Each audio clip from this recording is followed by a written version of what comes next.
Hi, everyone. Welcome to our October History Cafe, AI, Data, and Automated Inequity. Thank you all for coming. I'm Sora, the Public Program Specialist here at MOHAI, and for our low to no vision audience members, I'm a white and East Asian person with short brown hair, wearing a black sweater and black pants. A few housekeeping notes before we begin. History Cafe is presented in partnership with HistoryLink on the third Wednesday of every month. If you need a bathroom, there are some through the cafe and just beyond the deli case, so if you turn left around the corner. And we're excited today to announce that we have part captioning and ASL interpretation, which is provided by generous support from the Institute of Museum and Library Services to help our programs be more accessible. We're also recording the event for those of you who couldn't join us in person, and thank you to those who are tuning in from the live stream.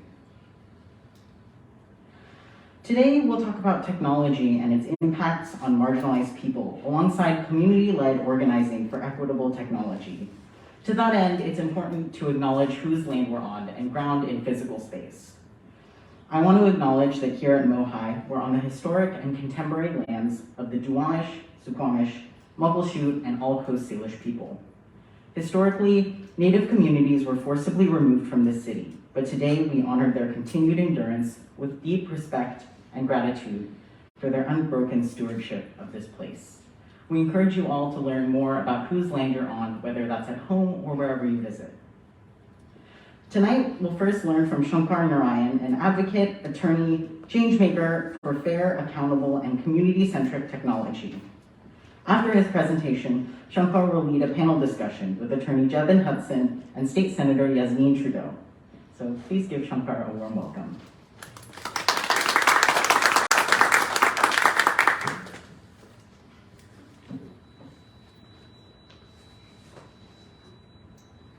Good evening, everybody. It's nice to see people actually in a room rather than an entirely virtual presentation. Oh, Rachel Spence, I need your password. Happy to oblige. Thank you so everyone much for your patience and understanding tonight. Thank you. So we're basically going to start with this presentation that is intended to sort of give us a common language around the issues we're talking about, right? Namely, data privacy, AI, a little bit of history around those things. It may be old hat for some of you. I encourage you to sort of bear with us as we move through. And then we'll have a panel discussion with our experts. And I certainly don't claim sole expertise in these issues. We all have a lot to learn from each other, and this is a rapidly advancing field. So let's get started. So, I see I have to advance both. There we go. One in the left hand, one in the right. So here's kind of what we're going to do today. We're going to start with kind of the big picture and this concept, right, that equity and values and tech are inseparable from each other, right? There's this conception that tech is a neutral thing, and that is really far from the case, right? It is value-laden in every facet. We'll connect that concept back to a little bit of history, particularly the history of disproportionate impacts on vulnerable communities. We'll look at what I call the tech mismatch problem, right? Why do we get tech that isn't necessarily calibrated to the needs of particular communities, and particularly historically marginalized communities? We'll look a little bit at bias, because that's always a hot topic around tech and AI. Look at a few real-world examples, and then look at the state of play right now, right? Get a very high-level understanding of what governments, organizations, and individuals are trying to do to solve these problems, and that will segue us nicely into our panel discussion.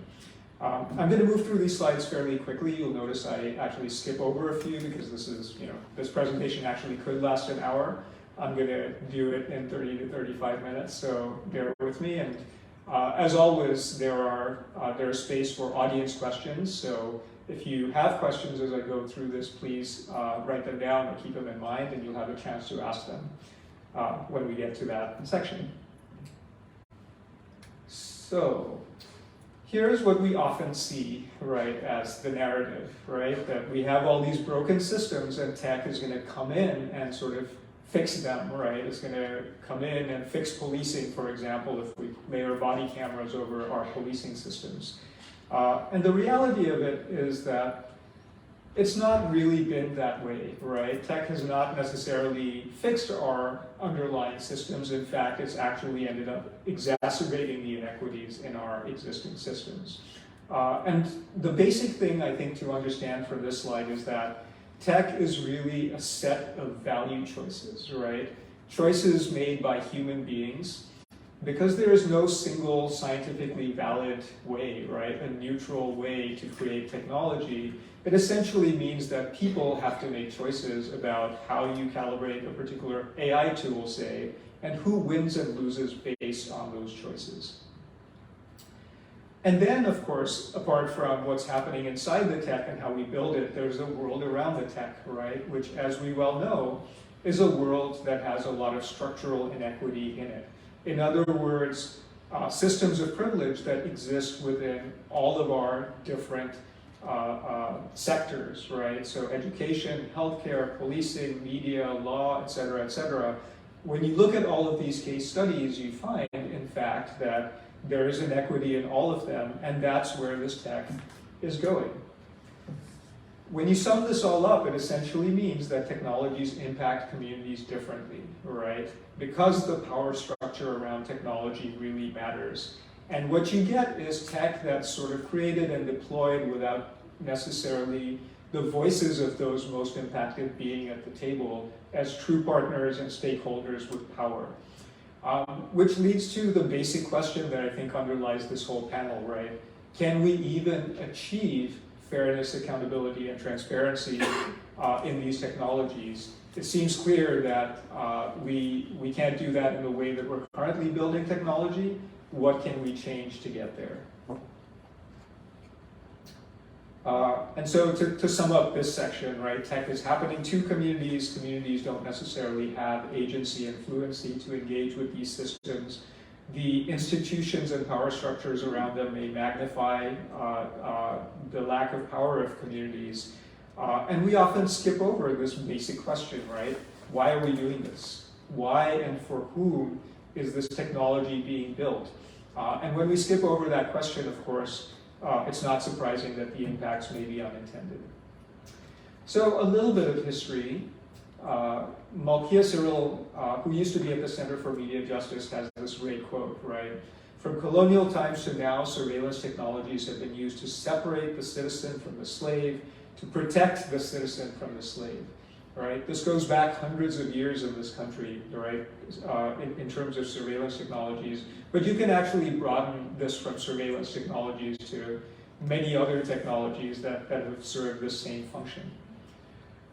Stan Shikuma, a local activist, had this other great quote, right? My face was my crime, referencing the Japanese-American incarceration, right? Where an entire group of people was incarcerated for having the wrong racial heritage and the wrong faces, essentially.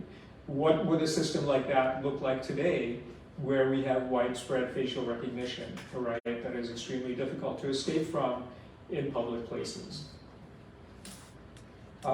Sita Gangadharan from our data bodies has this great quote. You don't have to read the whole thing, but the takeaway is essentially, right, that state and private actors are normalizing surveillance, making it seem inevitable, unavoidable, and common sense. So consumers are accepting these automated systems like smart doorbells, facial recognition cameras, et cetera, and when that demand increases, more surveillance happens and more data goes into the system, all right? And she argues, and I agree, right, that at stake is no less than our bodies, right? Our ability to be and move around in public spaces in a free way, right? In a way that you might expect in a democracy. And that, again, is the fundamental question. Are these systems compatible with our political systems? This look back I'll sort of touch on briefly, right? But surveillance and in fact many other technologies have always disproportionately been trained on particular people, whether it's slaves, dissidents, labor, the black community, religious minorities. The black community in particular has borne a heavy burden, right? In addition to all the names you see on this slide, right? MLK, Malcolm X, Jesse Jackson, A. Philip Randolph.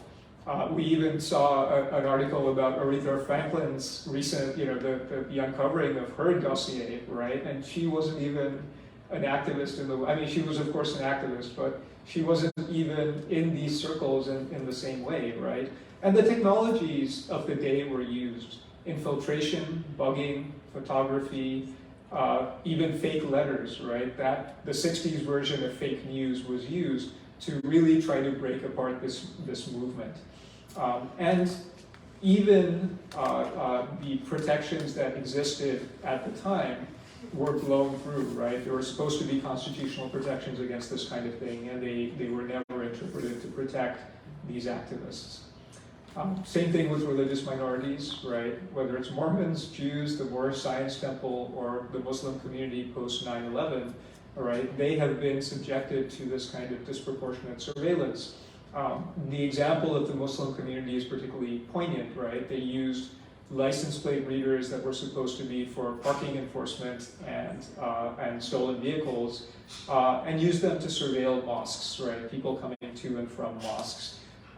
Without any suspicion, right? Without any individualized suspicion that a crime was being committed. They just had a general belief that this community was more likely to be engaged in terrorism post 9/11, and yet this entire program failed to catch a single terrorist, right? So one example of exactly this set of issues, right?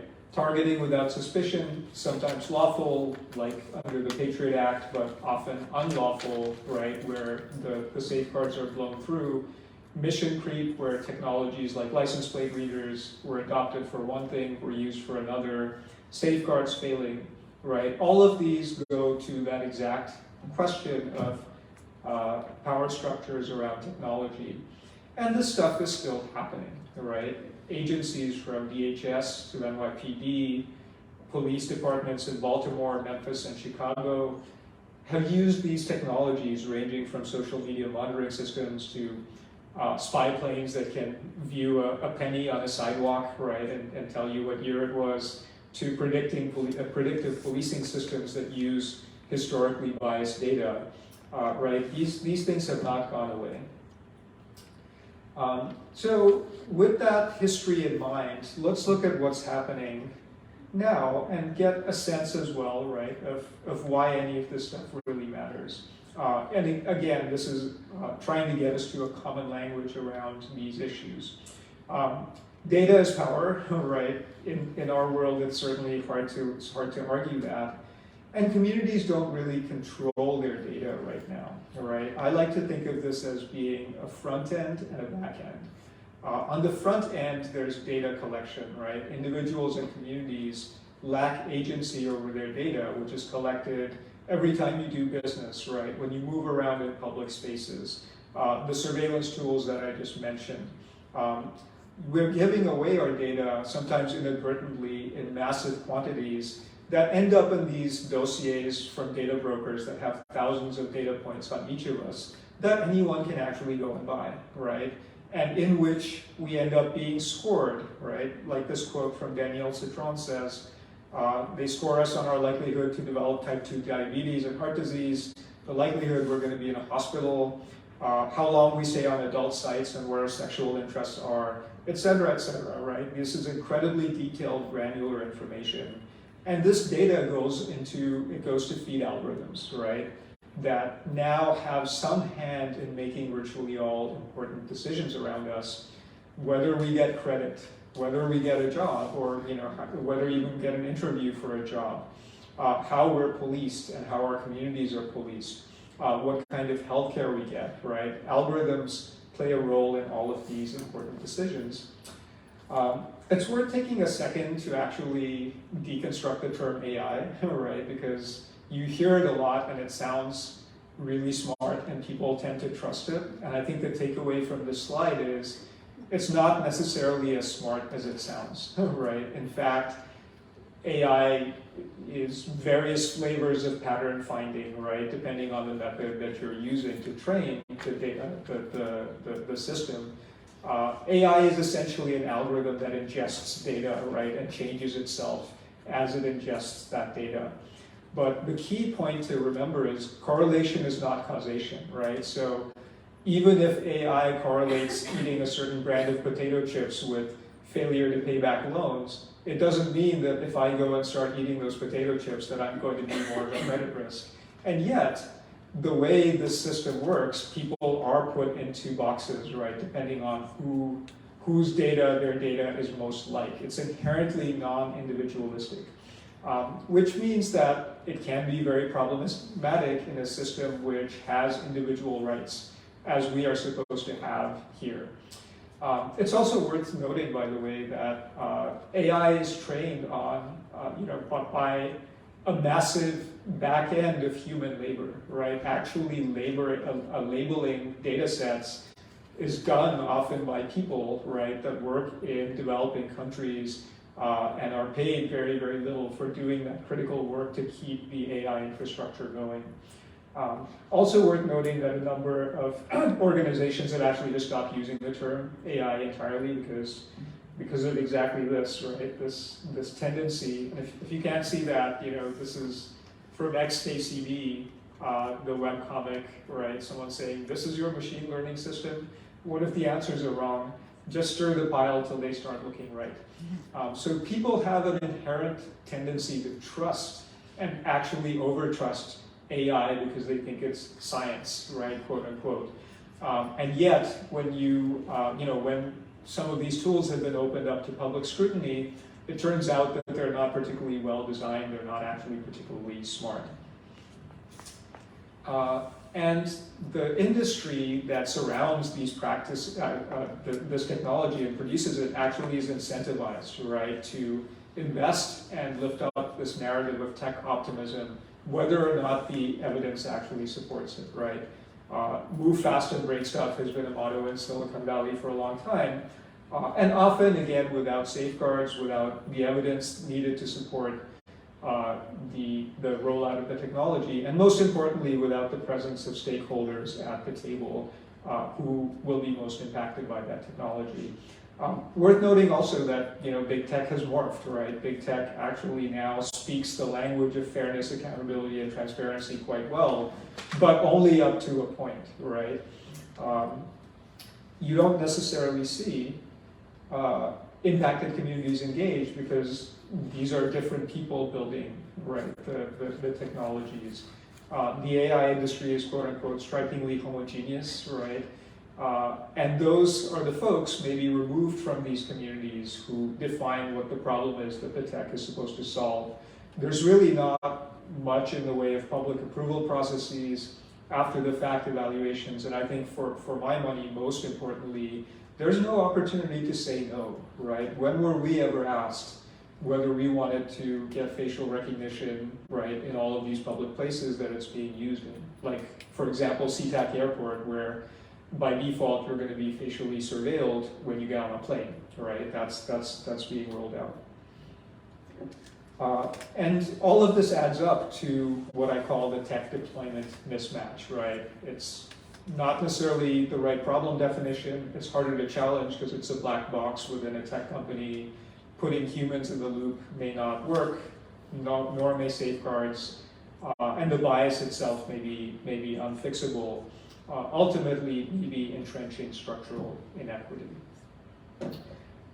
So a quick word on bias. What does it even mean, and what's concerning beyond bias? It's sort of a buzzy word.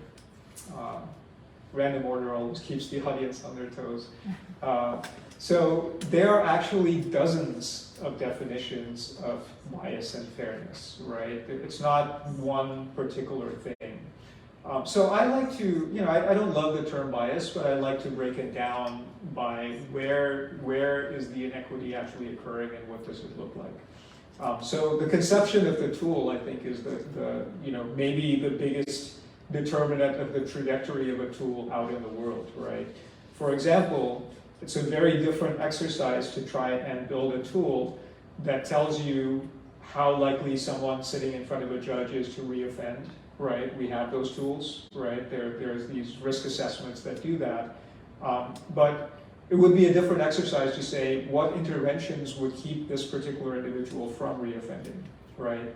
And yet, we get a lot more of the former and a lot less of the latter just because of the political incentives around the tool, right? Is that bias? I don't know, but it's certainly one method through which inequity occurs in these spaces.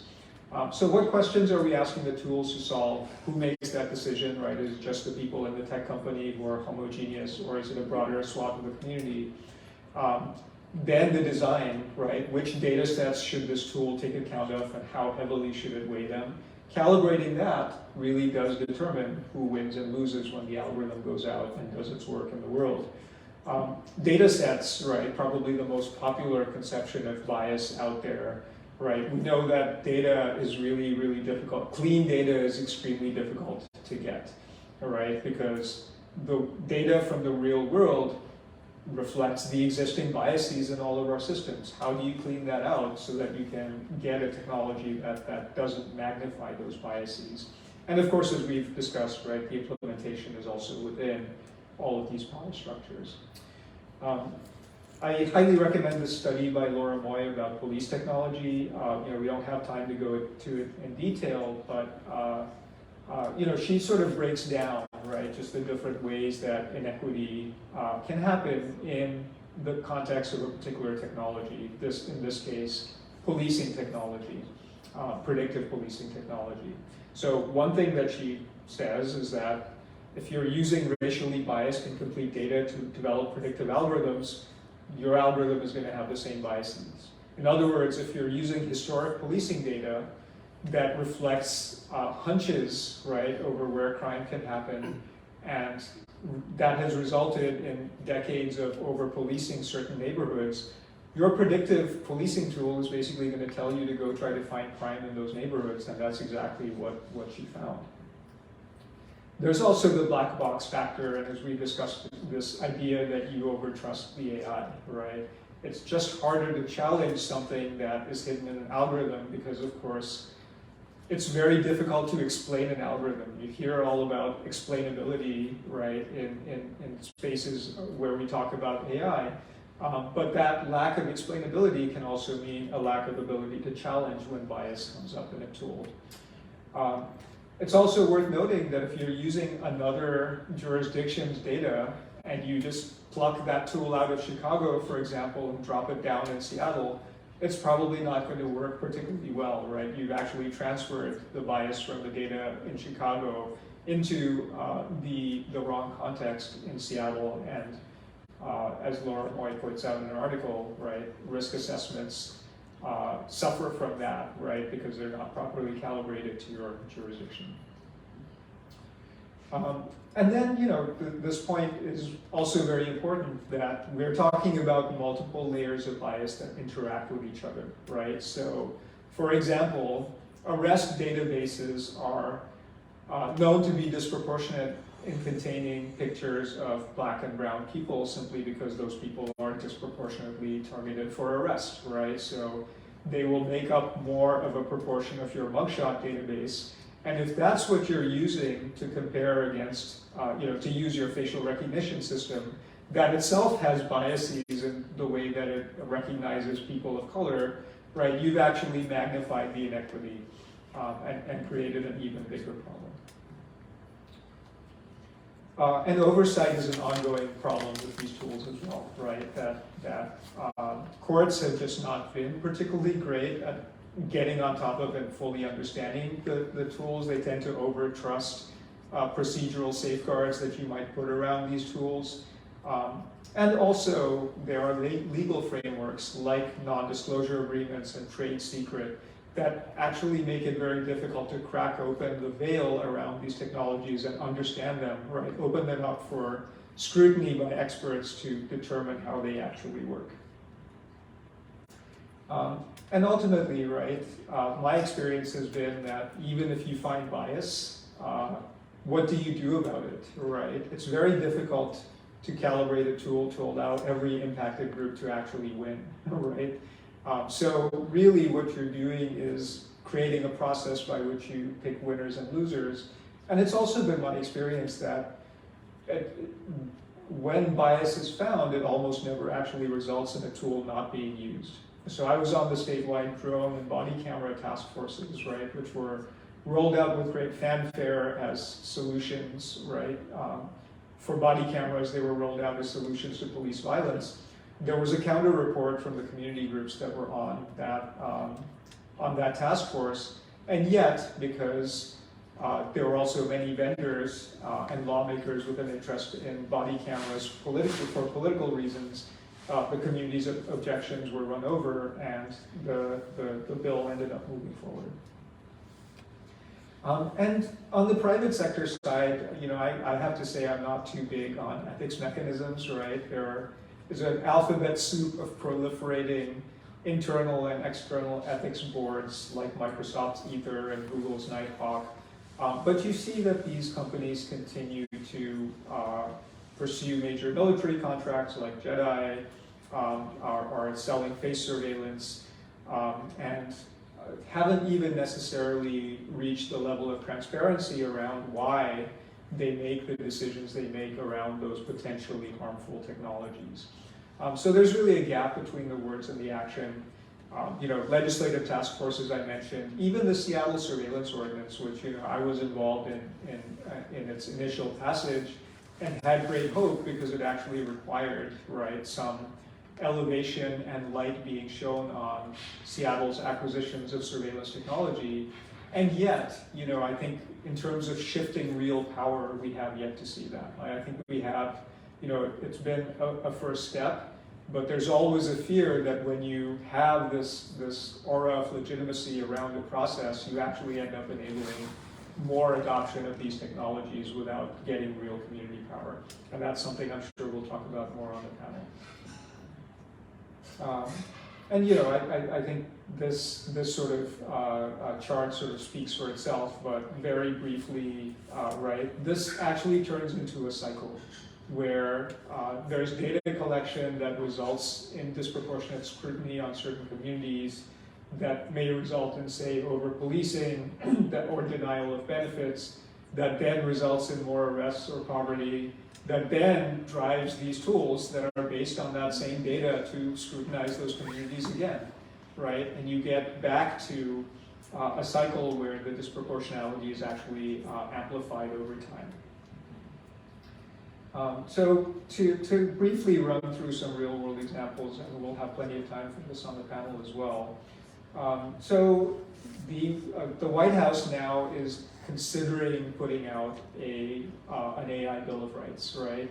And in their statement around that, even the White House has now recognized, right, that there's a lot of real-world bias happening in these tools, from virtual assistants that don't get Southern accents, healthcare algorithms deny African Americans healthcare at proportional rates, hiring tools, right, that just tend to hire the same kind of people that already work in your company and maybe exclude diverse candidates.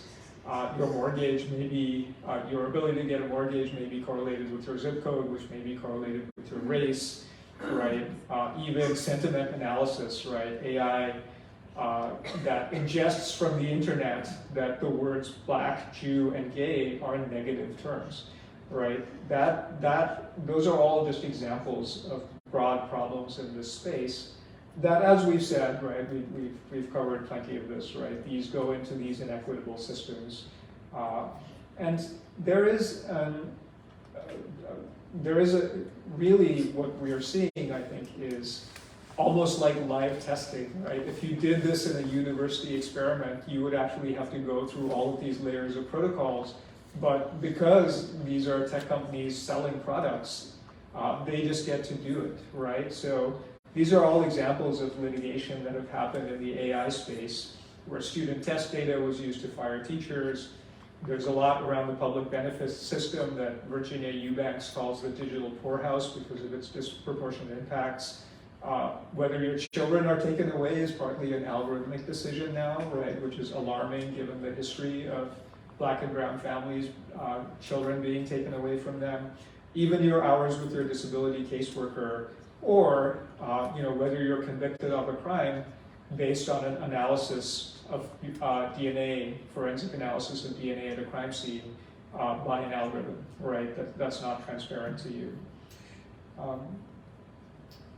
We can skip. I mean, I've already mentioned the police body cameras as being, a space that typifies, I think, this cycle of how technology has worked, right?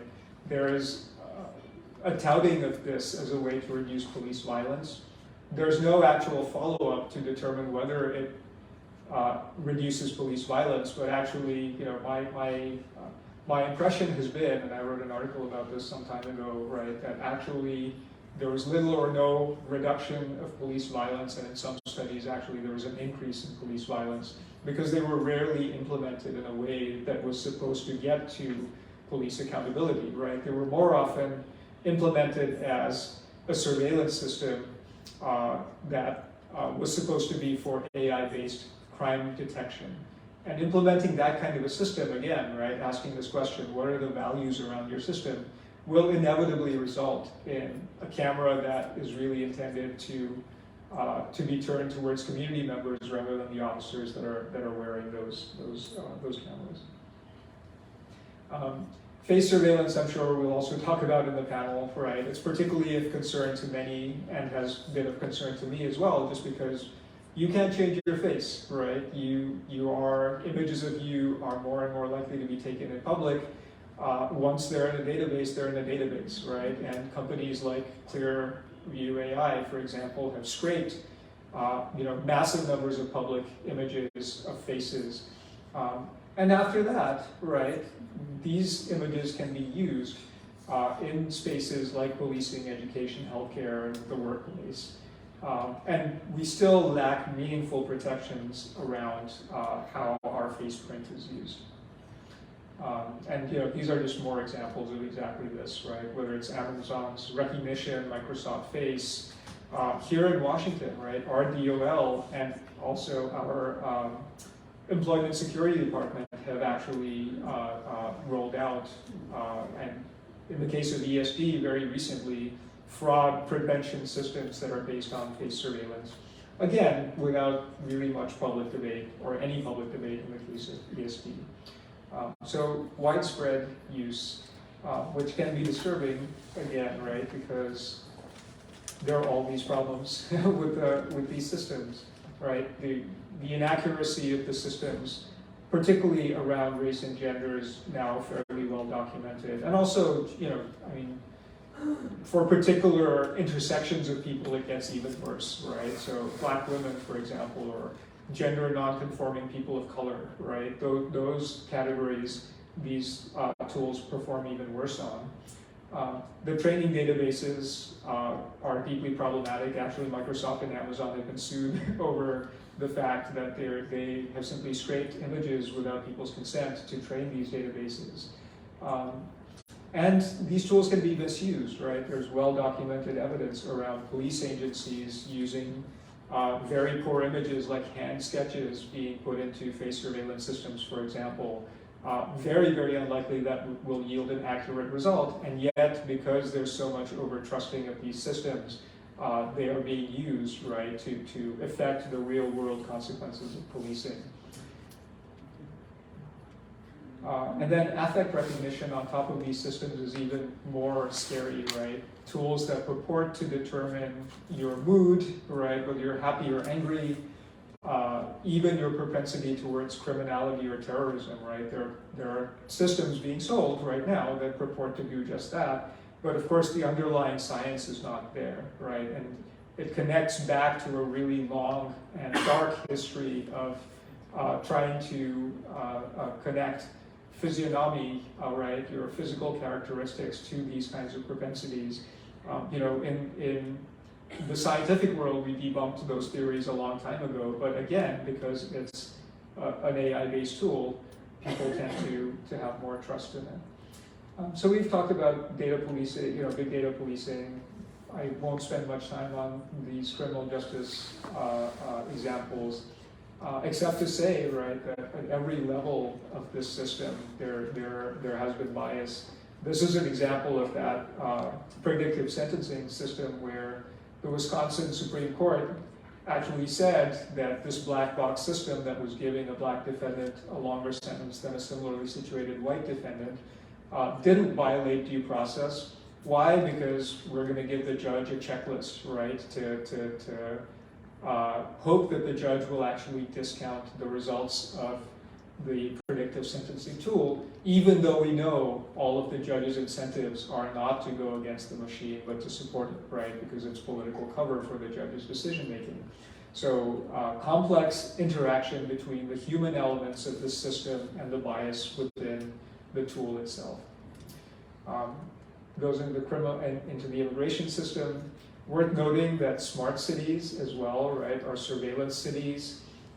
And post-Roe versus Wade location tracking can actually be easily obtained from systems like flock safety that tracks movements in public. And law enforcement can use this data to, without a warrant, right, to obtain without a warrant to build legal cases against those seeking reproductive care. And same question, right? This happens, these systems of biometrics are being built in India and China, but the infrastructure is being built out here as well, right? Clear AI, you see it at the airport, right? They actually started post 9/11, and now are marketing themselves as this larger biometrics hub. Okay, last and final section, basically what's happening and what can we do. Tech is not separate from the systems that surround it, and if the goal is to change the distribution of power in these structures, that's almost a double whammy, right? We're trying to fix systems and we're trying to fix the tech that layers onto those systems. Engagement with community has been, my theme in engaging with this work, right? Trying to get to better processes that really give power to impacted communities. And particularly the ability to say no, right? Rather than simply including communities in the discussion, actually bringing them in with power to veto a technology. Very briefly, we don't have a lot of legislation around these issues in the U.S. on a federal level around privacy or algorithmic accountability. Some agencies like the FTC can do some enforcement. And most successful, I think, has been state legislation litigation, right? So under the Illinois biometric, their BIPA, right, which is a Biometric Privacy Act, and the California Data Privacy Act. So mostly piecemeal. Europe is better off, right? They have the general data privacy regulation. And there's some enforcement because they actually have enforcement, right? But still not in step with the massive scale of data trafficking. We'll also talk in the panel about their new framework around AI, right? The AI law that they're thinking about, that really still is more about encouraging trust in AI rather than safeguarding your rights with respect to AI. So even Europe is far from perfect. The FTC is looking at commercial data surveillance as well, right? All of these private companies taking your data. We'll see what that rulemaking ends up looking like. I already mentioned this White House AI Bill of Rights. Not enforceable, but at least lays down some kind of a marker that we need some protections in this space. And in Washington State, as Senator Trudeau will be talking about, we've had this weak data privacy legislation that has largely been drafted by the tech companies themselves that has failed repeatedly, I think, in particular because communities have come out against it as not being strong enough and harming their interests. Lots of litigation. Jevan will I'm sure, cover a lot of this. Supreme Court cases and cases under specific statutes. But very importantly, a lot of community pushback, right? So everyone from Black Lives Matter to many grassroots organizations engaging in direct challenges and becoming more digitally savvy. and organizing into larger movements, right? With these groups like Tech Fairness Coalition or Tech Equity Coalition here in Washington, Mi Gente, our data bodies, Just Futures, right? There are many that are engaged in this space, and it goes beyond the US as well, right? So there's an effort to decolonize data and tech by centering perspectives outside the West, and really exploding some of these myths about how tech is being rolled out in these spaces to supposedly make people's lives better, but also as a massive data gathering exercise to train, again, these AI systems that are always hungry for data. So the whole panel, I think, is going to be about how you can engage, so I won't harp on this too much, but wherever you are, right, and whatever you actually do with respect to tech, you can actually have some impact. You can ask better questions about who is going to be impacted, why are we building the tech, what are the rules and values around this tech, who gets to say no, and centering impacted stakeholders has been my theme throughout this work. I've already pointed out big tech morphs to resist change, so we have to be wary of that tendency, right? That we're not creating systems that simply enable these technologies to be adopted, but actually are really changing the technologies themselves. Plenty to do if you like engaging on legislation and policy, right? At the local and the state and the federal level, all this stuff is going on. And ultimately, right, lead with values and ask the right questions. So I'm going to stop there because we've got a great panel, and so let's move into that.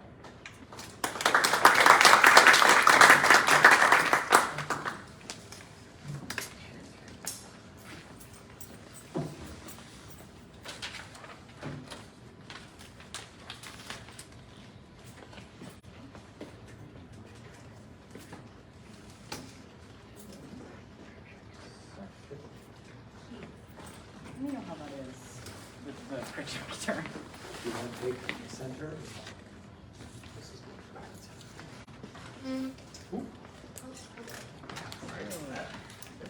I'm gonna try to function this a little bit. How does that?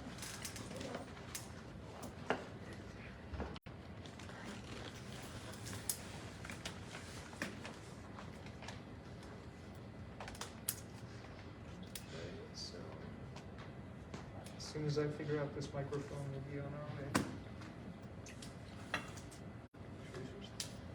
That one? Perfect.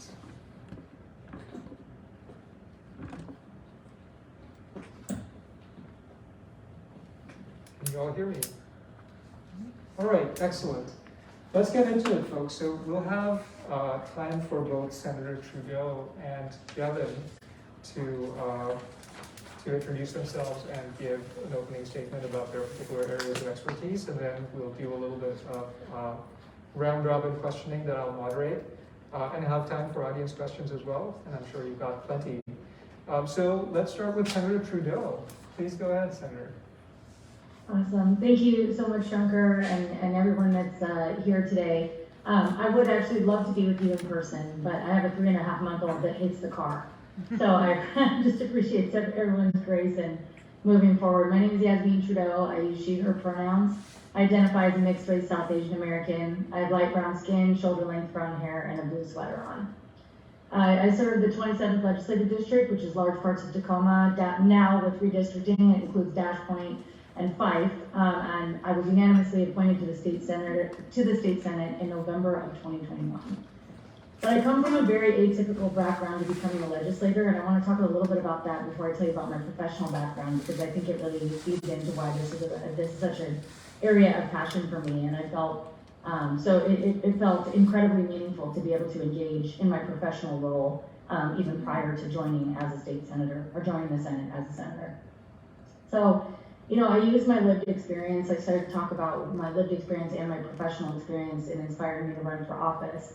But my lived experience is really something that I center myself in, which whenever I look at policy and social situations critically, I really try to understand the deep and long-term impacts and ask questions that I think go to the human heart and kind of how we see each other. And I know that sounds kind of woo-woo, but I hope it'll make sense once we continue the conversation. But me and my family have also been systems involved in many, many different ways. So I have a healthy skepticism of the system while having worked within it as well.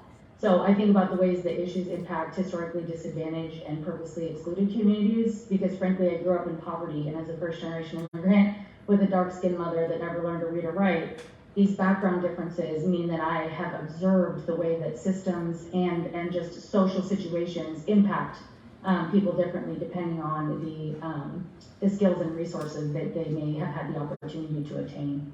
And I also understand that the consequences are obviously very disproportional. I really think, and frankly, I fear how the industry that we're speaking about today is influencing the growth and development of our youth.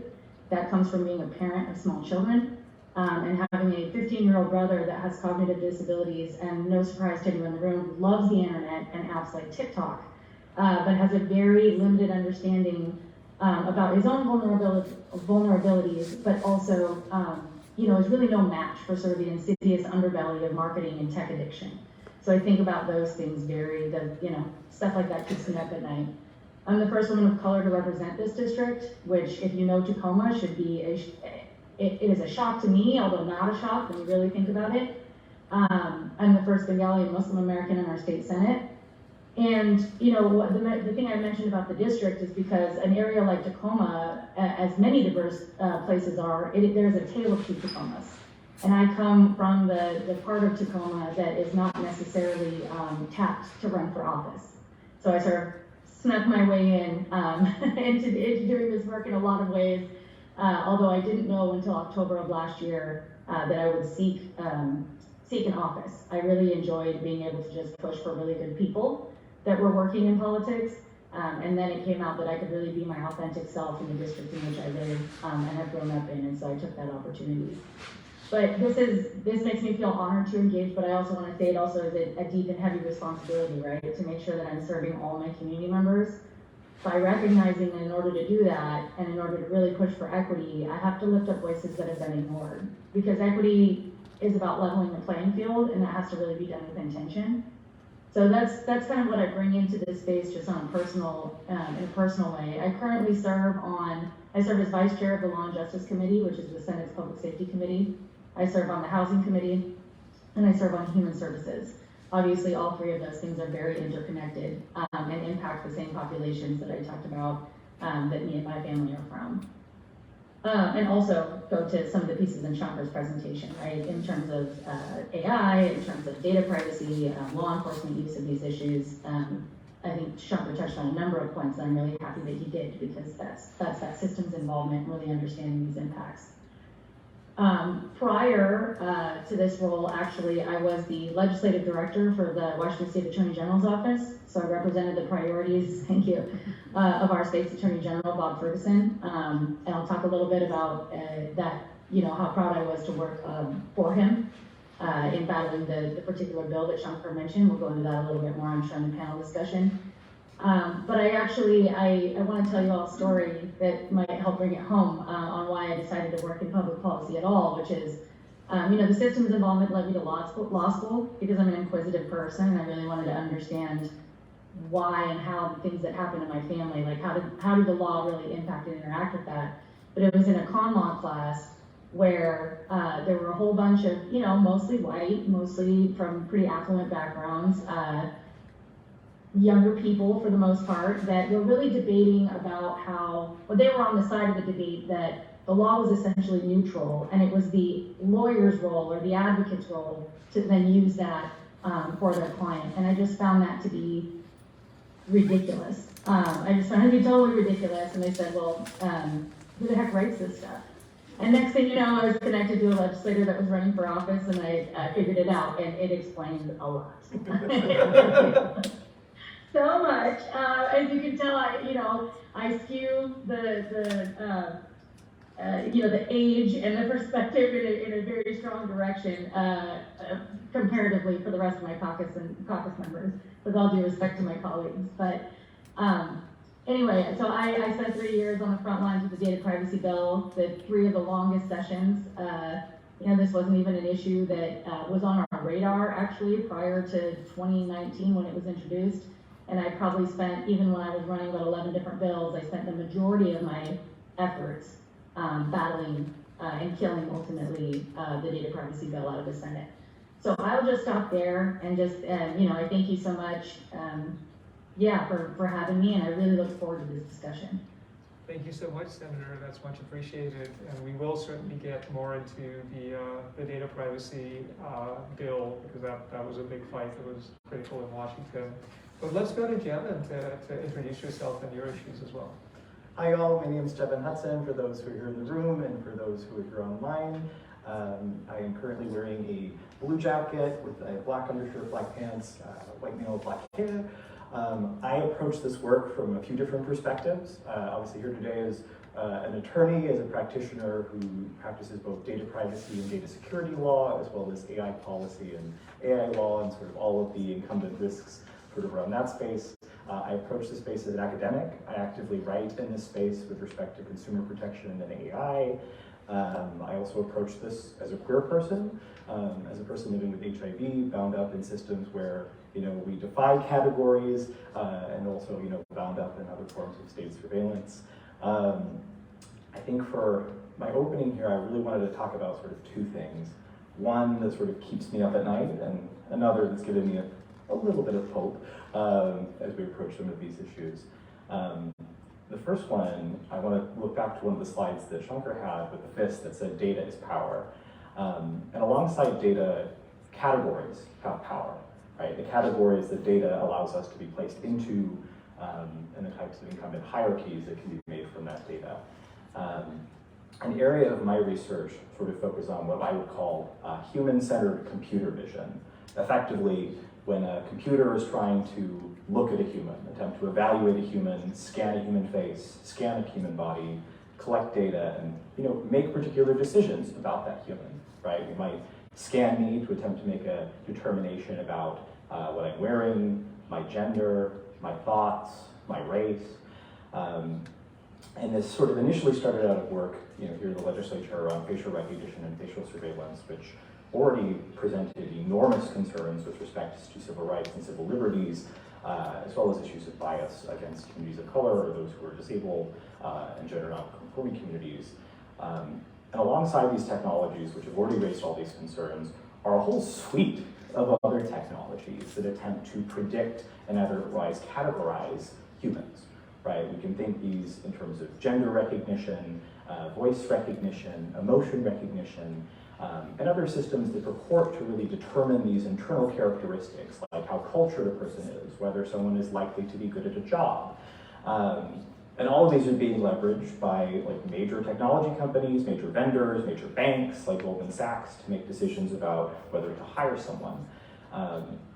But we have to recognize that these technologies don't occur in a vacuum, right? They occur alongside a long history of powerful actors attempting to categorize, subjugate, and otherwise create hierarchies that allow them to not only remove individuals from social life, from the political process, but otherwise deprive them of dignity and basic rights in society. So I think about those sorts of systems. So if you ever see someone purporting to say we can scan your face to determine your emotions, scientifically, you can't.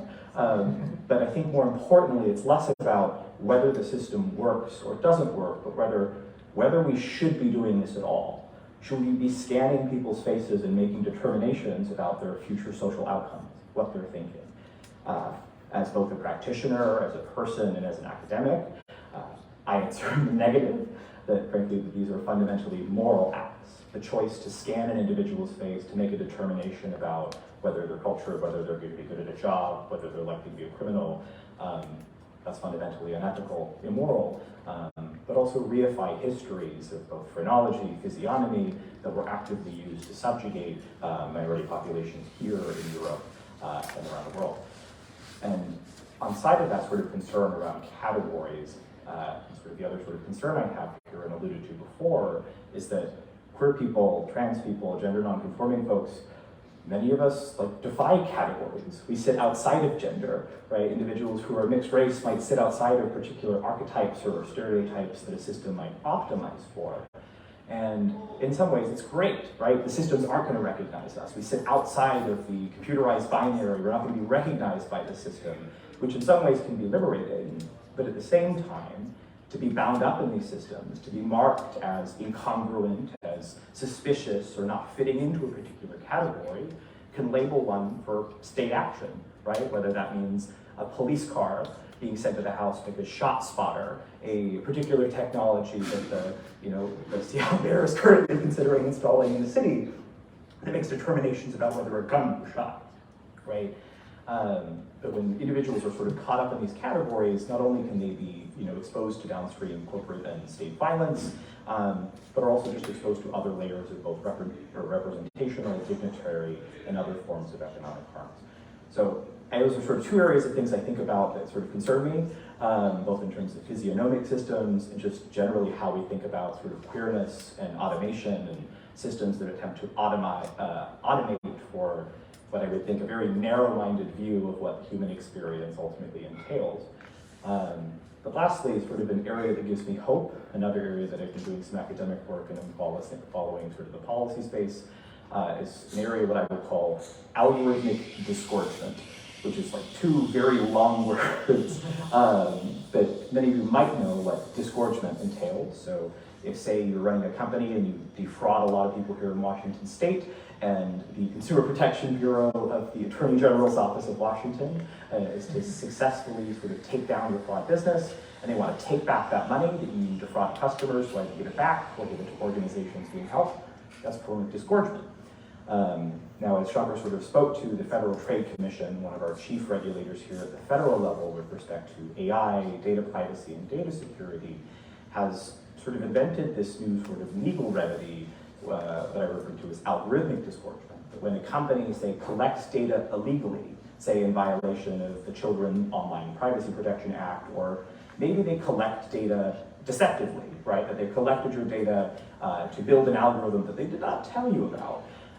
Effectively, this new tool allows the FTC to compel those organizations to destroy those algorithms, to destroy those models, and to delete the incumbent data.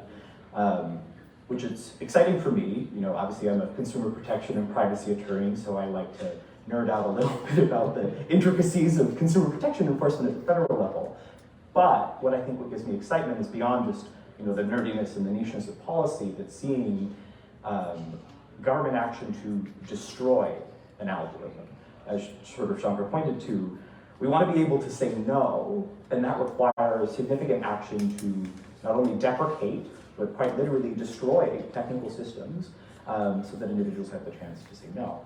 So we'll talk about this a little bit more in the panel, but I'm excited by seeing regulators taking more bolder steps in the context of AI, both in civil rights, in consumer protection, and data privacy. And that gives me hope, because if folks like Chair Khan at the Federal Trade Commission can stand up, we hope to see other state lawmakers, federal lawmakers, and leaders at federal agencies take bolder action. So yeah, thank you all for being here. Thank you, Jevan. So many things to unpack in what you just said. ShotSpotter was one of my most annoying technologies, I think, just because not only was the proposal in Seattle to blanket a neighborhood that was historically over-surveilled, the Rainier Valley, with microphones, right, with very little guarantee as to whether they were always on and actually recording conversations, but the tool was not particularly good at doing what it said it was supposed to do, which was detecting gunshots, right? There were a lot of false positives, which caused other cities to drop it. So let's go back to Senator Trudeau. So I've seen you in the battle over data privacy up close, Senator, first with the AG's office and then as a lawmaker. Could you please speak a little bit more about that fight? How did these bills from Senator Carlisle come about? What would they have done and not done? Why were they not an adequate solution to the problems of data privacy we're discussing? And how were communities engaged as well? Yeah, so I think you hit it in a portion of your presentation, Shankar, which is this was an industry written and concocted bill, right? And to be fair, Senator Carlisle works as consulting in tech. He's a legislator for Seattle, where we all know the industry is booming. There's lots of influence there. I'm not going to throw any shade at, what his intentions or personal intentions might have been. I'll just let y'all decide. But I do think that the communities were not engaged, I'd say, outside of tech. None that I was aware of. I think people were very surprised when it was put forward. It was almost like a shock to the system a little bit. People had to catch up because all this work had been done sort of behind closed doors and really not, in the light of day where people could engage and sort of give thoughts. So it kind of came in, it came in hot in the Senate. I think it was just an issue. I talked about skewing, younger on the spectrum. You've got folks that are, just maybe have learned how to engage on social media in the last couple of years, whose grandkids are really showing them things. This is not, again, this is absolutely not to be shaming folks on their age or their generation, but just a practical reality is that it was this big thing that just railroaded into the Senate, and all of the advocates and different folks that frankly are stretched super thin during session anyway, fighting a whole bunch of battles, really had to scramble to like, oh my gosh, what do we do? And the door was essentially closed to most of them. And so I think the purpose of the bill was really I don't know if the prophylactic is the right word to use here, but I think it was meant to proactively preserve some of what these tech companies were already doing, and I can talk a little bit more about what I mean by that. But also to put forward something that frankly looked like it was doing good, but really was not that they I don't think someone's in the room with horns saying, oh, this is going to do harm, but not even wanting to address or name or anything that harms could exist. And I think that's what really became problematic, and I think ultimately helped to tank the bill. I think that was a bad strategic error on their part. But if you even watch the progression of the bill, when it was introduced in 2019, it was named Protecting Consumer Data. 2021, the name was changed because there was enough you can't name something that is counter to what the bill is actually doing, and so the name changed to Concerning the Management, Oversight, and Use of Data, which frankly I think was at least more genuine and honest than the first name, so whatever. But yeah, I think if you look at who testified pro, who testified con, which is all available, publicly on the legislative website, that gives you a pretty good idea of where this bill was coming from. And I also think folks were scared about what was happening in other states. When this was first introduced, I think it was one of the first pieces of legislation. I'm not sure that even California had adopted. Maybe they had or were in the process of or something. Forgive my history on that. But I think knowing that the federal level was looking at something, and there was something in the federal level that had stronger enforcement mechanisms than the state bill, because what happens, in state legislatures is people often say, oh, well, there's a precedent, right? Companies, if this is the rules I have to follow here, or if these are the rules I have to follow here, it's easier if we just make it uniform. Which then by the time 2020 and 2021 rolled around, that was even more confusing to me because California had passed and had, say what you want about California's bill, but it at least had a private right of action and other things. And so all of a sudden that argument just disappeared, surprisingly. So that's kind of what I personally think was the intent of the bill, kind of how it came about. And then I can tell you what I think were ultimately some of the major issues, particularly that got the AGO involved, which again was a big strategic error, but one that was good. I'm glad it happened. I'm glad they did that error, obviously, but yeah, let me know, Shankar, if you'd like me to elaborate or if that adequately answers your question.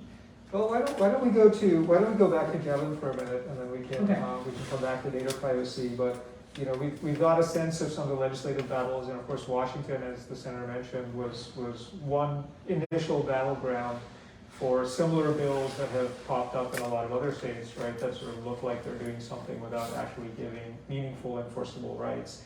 But on the litigation side, to give Jevan some room to comment, right? You're an attorney practicing in the space.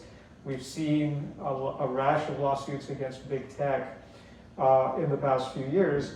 What are the most important ones? Are they likely to succeed, and are they actually likely to meaningfully shift power in this sector? Well, I think this is a great extension from what we were just talking about around the state data privacy bill and some of the issues with it. is we'd see sort of the most important lawsuits arise out of state legislatures, particularly state legislatures that have adopted privacy bills that have private rights of action. So for individuals in the room who might not know what a private right of action is, it basically allows for, say we write a privacy bill, if a company violates that bill, you as an individual have the right to go to court, maybe file an injunction to get the company to stop that, maybe get potential damages depending on what the harm might look like. And so legislators, when they create a privacy bill, can say, okay, look, we think privacy is so important that in order to make sure that this bill is enforced, individuals can go to court to make sure companies are held accountable. The issue with the Washington Privacy Act, that didn't exist, and so it sort of fell on the Attorney General's office, which only has so much resources and so much time, which I'm sure we'll talk a little bit about that. But particularly some of the lawsuits that have had the most impact in terms of shifting corporate compliance and just sheer numbers come out of the Biometric Information Privacy Act of Illinois, which is not a monumentally complex law. It's effectively that in order to leverage an individual's biometrics, you have to have affirmative consent, which is a surprisingly large burden for corporate entities. And this has resulted in lawsuits that have settled in upwards of like the $555 million. That would be Meta as an example. Carnival settled a fairly large BPA lawsuit. And the reason why I think these are effective is that they're shaping, corporate risk, right? The companies now are much less likely to go into biometrics, and if they are to use biometrics, the amount of money that they're resourcing around protections, making sure that they are protecting and securing that data, because ultimately violating the law comes with sort of the teeth, right, of a private right of action to hold individuals to account. Which again, for me, I don't practice litigation. I'm a transactional attorney, but my job is to advise around risk, right? If you're proposing to use a particular biometric technology in the United States, right, there's going to be risk in Illinois, right? That's going to shape individuals' use of that technology in the state, nearby states. And so for me as a practitioner, having private rights of action or having laws that have teeth allow me to help translate risk to clients to show like, look, to use these particular technologies is going to run you the risk of either lawsuits, attorney general investigations from the FTC, and ultimately kind of gets down to the question of if we're going to have new laws for AI, if we're going to have new laws for biometric privacy or data privacy generally, who is enforcing them, right?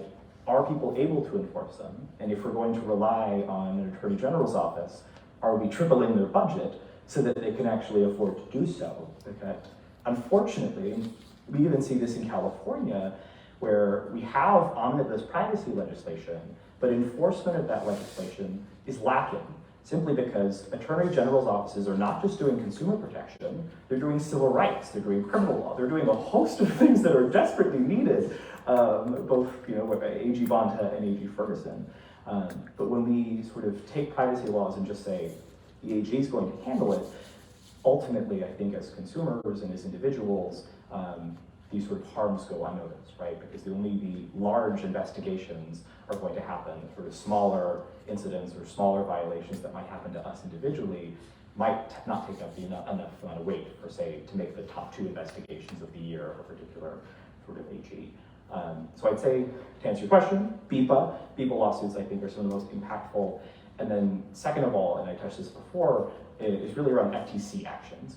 FTC here in the US is really our active sort of regulator in the data space, and the sort of actions that they take to sort of expand consumer protection law, I think are where I sort of pay attention to help guide clients and sort of assess the risks, because they are, I'd say, the more active of the regulators in the space. And enforcement is a real challenge, right? And you're dealing with massive companies for whom maybe even a $500 million fine is a cost of doing business, right? That may not even rise to the level of a deterrent. Let's get one more question into the Senator, and then I want to make sure we have time for audience questions. But Jevan touched on what was wrong with the Washington Data Privacy Bill. There was also a facial recognition component, Senator, and I wonder if you might address how lawmakers have been talking about facial recognition. Do you feel like there's an appreciation of the risks that were highlighted in the presentation and among lawmakers? And how do you see that conversation evolving over time? Yeah, I mean, when the data privacy legislation was introduced, there was also, simultaneously a big fight over facial recognition, right? So they were happening together and apart. And I think that elevated the conversation. I'm not sure that the urgency and the issues are fully understood, again, by all legislators for some of the reasons that I mentioned, but also this, how tech gets evolved, the fact that it's a driver of our economy, and they often use like, oh, well, everything's developing. Tech is all about developing and getting better. I think it did concern and continues to concern legislators, like for instance, when we talked about the data privacy bill, that there are research exemptions, right? That really, that's a talking point for data to continue to exploit folks, is that, oh, and it's an ever evolving thing, when the evolution is actually part of the problem. Like their research and evolution. So I think that has been brought forward and people understand it, and it's been sticky enough of an issue where at least they've taken their hands off. Because to the point made by Jevan earlier, I do think that in some ways, well, in most ways, it's better to let these things play out in the courts than it is to have bad legislation, because bad legislation cuts off your ability to go to court, right? And when you talked about the enforcement mechanism, even with AGO enforcement, which by the way, they did not adequately come close to even adequately funding what it would have taken for Washington AG's office, and they didn't even want clear enforcement language. They actually didn't want the same language that was in 133 other statutes related to consumer protection enforcement. So there were a lot of issues there, but I think right now it's kind of like, okay, let's let the courts figure it out. We know it's a problem, but let's kind of keep it out of this legislative space, and I honestly think that's probably the best thing at this time to happen. But if it does come up again, I think at least it's a starting point that people recognize there are issues. Thank you for that, Senator. Of course, the courts have not exactly been reliable on this either, so maybe 6 of one, half a dozen of the other. But challenging to find ways to protect consumers, right, and individuals in the space and time we're in. Well, I have plenty more questions for these fine folks, but I want to open it up to the audience, and I see a roving microphone moving around. If anyone has a question, please jump in. Please raise your hand and I will bring you the mic.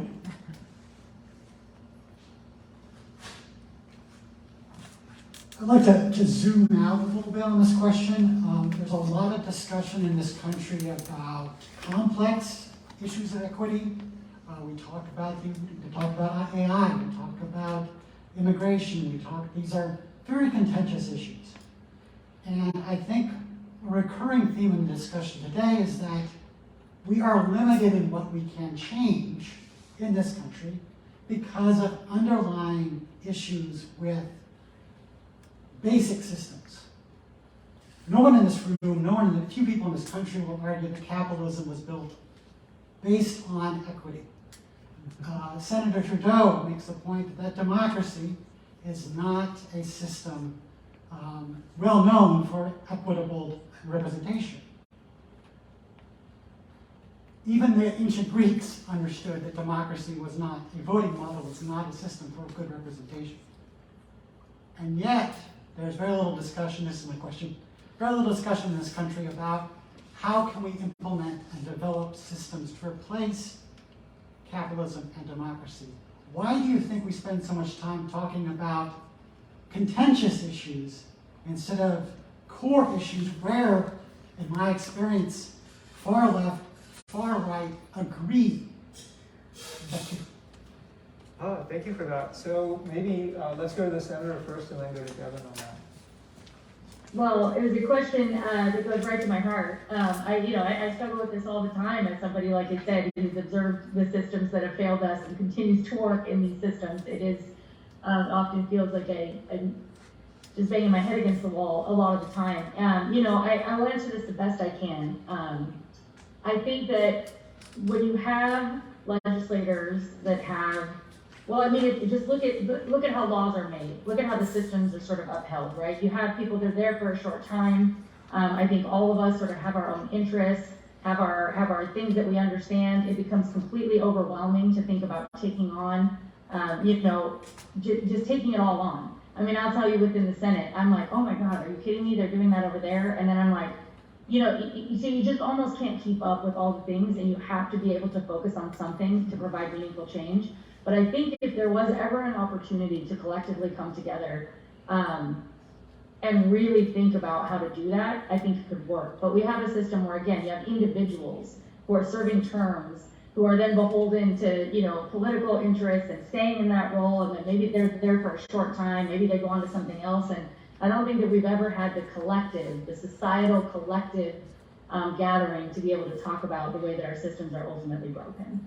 I look forward to that. I would definitely come to a collective table about that, but I'll just be honest with you, like every other person in this room and outside of this room, I wouldn't even know where to begin. I would echo the senator's comments, and I think sort of stepping from the big to the small, I think the way I think about it, or some of the ways that I've attempted to sort of address those tensions is like, even in this work, there are both strange bedfellows, but also just individuals who I think understand these problems across the spectrum. And I found that, like, for example, in some of my work around, like, maybe we shouldn't have biometrics. Like, maybe we shouldn't be scanning the human body and making these decisions. Like, not judging a book by its cover is a fairly accepted political philosophy sort of across, right? And I found even in some of the legislative work here in the state, like, where you have like libertarians on Whidbey Island reading the AI Now report that, you know, Shankar was citing during this presentation, but leveraging sort of those points of connection to maybe be the way of like, hey, if we can agree on maybe that biometrics are bad, maybe when we start talking about AI and how might this reveal some of these structural dimensions, like this is a way to help like connect those worldviews in a way that, wow, maybe they might understand structural discrimination a bit better if we can agree on like not datafying people. So I think in some ways finding those sort of points of connection, because I think particularly on data privacy work, like as Washingtonians, like there is a deep spirit of privacy across the state, across the political spectrum, and I think it's finding those points of connection and building outward is at least the best I can do in the interim, but I think opens the opportunity to then, if like, cool, if we're able to have this sort of advanced, nuanced conversation about something that I would have expected a Republican, a Democrat, a Libertarian, an Independent, maybe that conversation can continue to think about like, okay, we're thinking about AI, how do those connect to these broader structural issues? Yeah, you know, I mean, I would add to that, right? I think it's hard to argue with your point that, you know, capitalism and the way that it intersects with technology is a big driver of the place in which we find ourselves. In fact, you know, Shoshana Zuboff has a massive tome called The Age of Surveillance Capitalism, right? That kind of plays out how capitalism's incentives are driving this thirst for data that has a very, very exploitative back end and an exploitative front end, right, as I laid out. So, you know, I'm not sure that I have the solution for the anti-capitalist revolution. I do think I take hope from some of the hyper-local organizing that I mentioned, right, where I think there's a very intentional effort to disrupt the systems of the capitalist system itself, right? So whether that means tech workers themselves, right, rising up and kind of organizing within tech companies to push back, right, and being louder about things they don't want to build. My hope is to see that movement continue to build.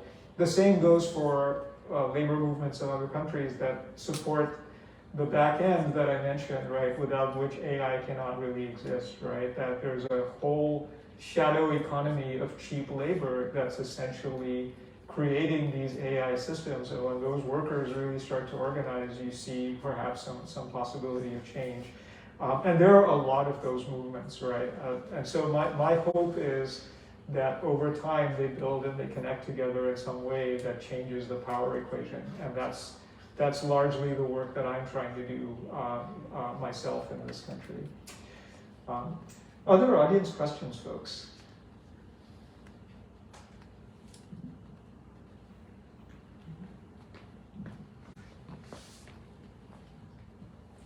Hi, thank you. So I just kind of want to get a sense of what role do you see AI playing, if any at all, in some of these decision-making processes? And the motivation behind my question is that we know, for example, in the case of these judges where they have to make a decision about sentencing, you know, the old method was to just rely on individual judges across the country. And there are some pretty well-documented biases that these judges have. So if an algorithm or a machine learning system or an AI system can reduce those biases, would you still want to get rid of the algorithm, or would you want to keep it? I can take that one and allow then an opportunity for Jevan and the Senator to jump in as well. You know, in that particular example, what I would say, right, is that judges have biases, but the biases go in a lot of different directions, right? So you don't necessarily have judges as a collective having their biases fall along, entirely against historically marginalized communities, right? Some judges, as people who practiced in front of judges, right, including myself, well know, right? Some judges are more sympathetic to your position, others are not. Some are somewhere in the middle, and ultimately, the whole visit cancels out. Whereas the challenge, I think, with the algorithmic systems is that the bias does, in fact, replicate historic bias in the data. That goes in one particular direction and tends to disadvantage particular communities systematically.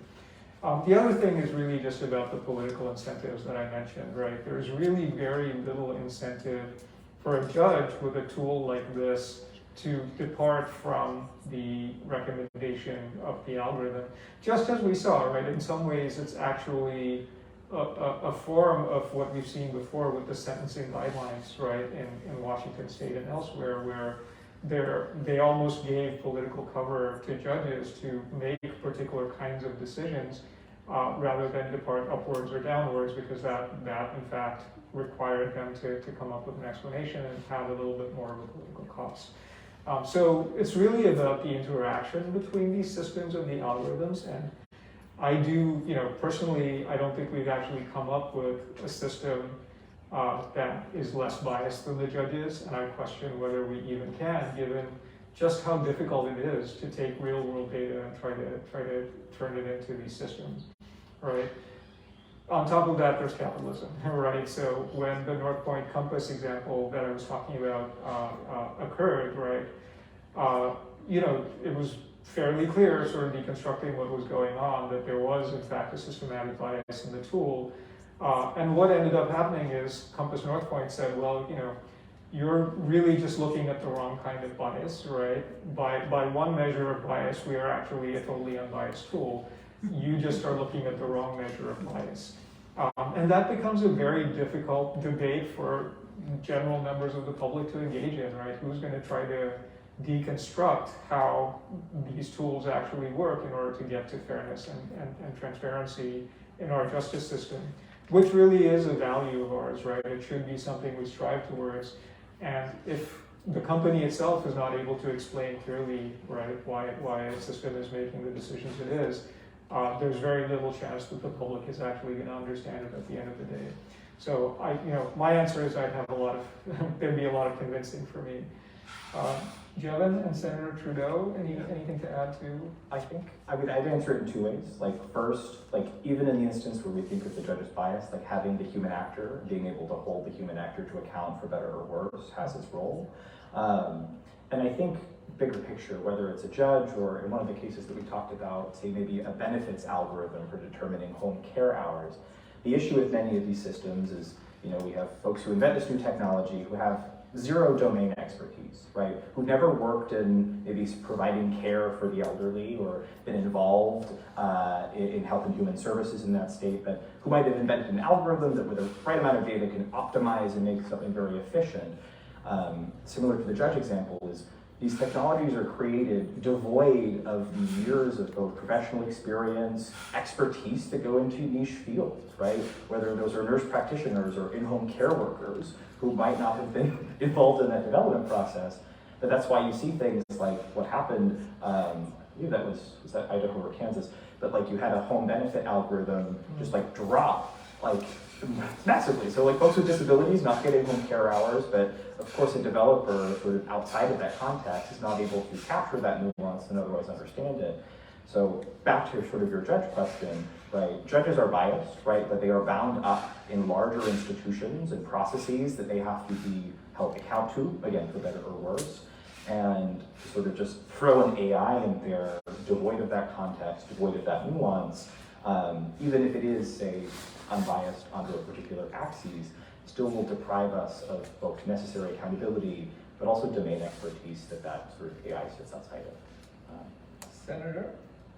Sure. I mean, I would just piggyback off of what was just mentioned. You know, I think this idea of a human actor, like for me, you know, the issue with bias in the criminal legal system, for example, with judges, in my opinion, has a lot to do with the fact that for, you know, in our country's history, the judges and people who become judges are often not from the same communities that they are then making decisions about, right? So ultimately, you could say, okay, well, let's figure out how we can balance that scale, right? And everybody has bias, right?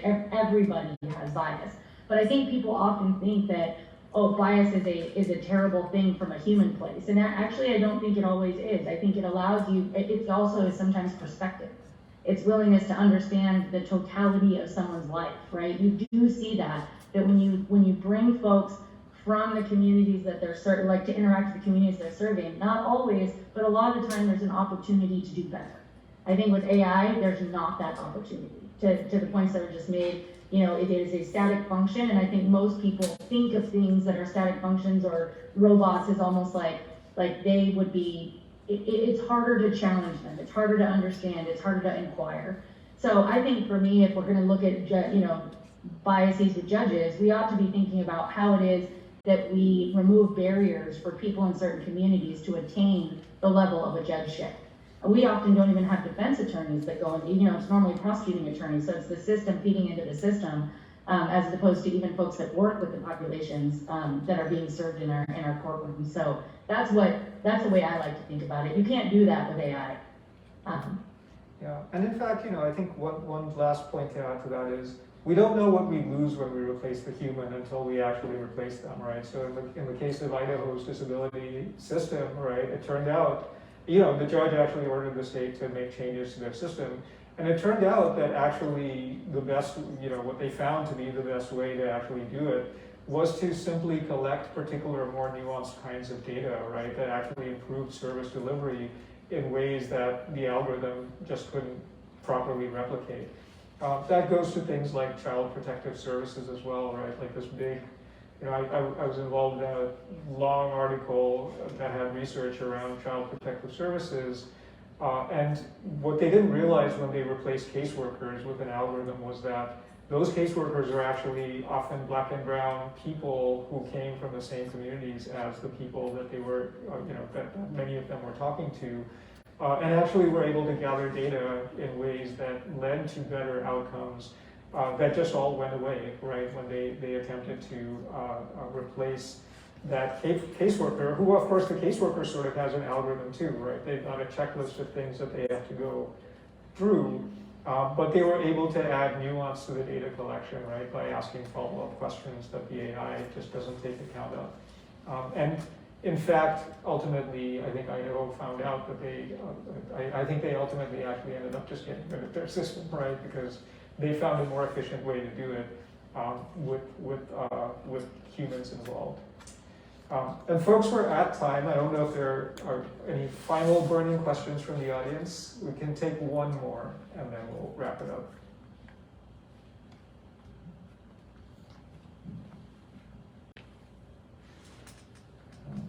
Okay, seeing none. Yeah. Go ahead, Sarah. Thank you so much. Thank you, Senator Trudeau, for coming. I think we'll wrap it up with some closing slides here just to show everyone. Thank you both for coming. I'll switch the screen now. All right. Everyone give our panelists a warm applause.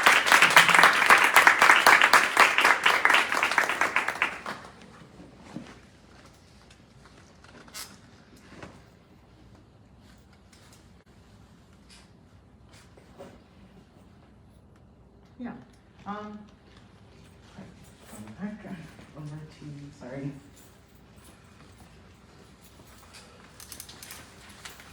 Yeah, so thank you so much. Thank you to HistoryLink for partnering with us on the History Cafe. If you'd like to help us improve our public programs, we do have a survey available in the back. If you enter our survey, you'll be entered in a raffle, so exciting stuff. Please consider MOHAI membership. It's really great for supporting programs like this and the institution as a whole. And please join us for our next History Cafe, which is How Comics Frame History, with the founder of Fantagraphics and Tamiko Nimura. So thank you all for coming. Thank you so much to our speakers and panelists. Have a great night.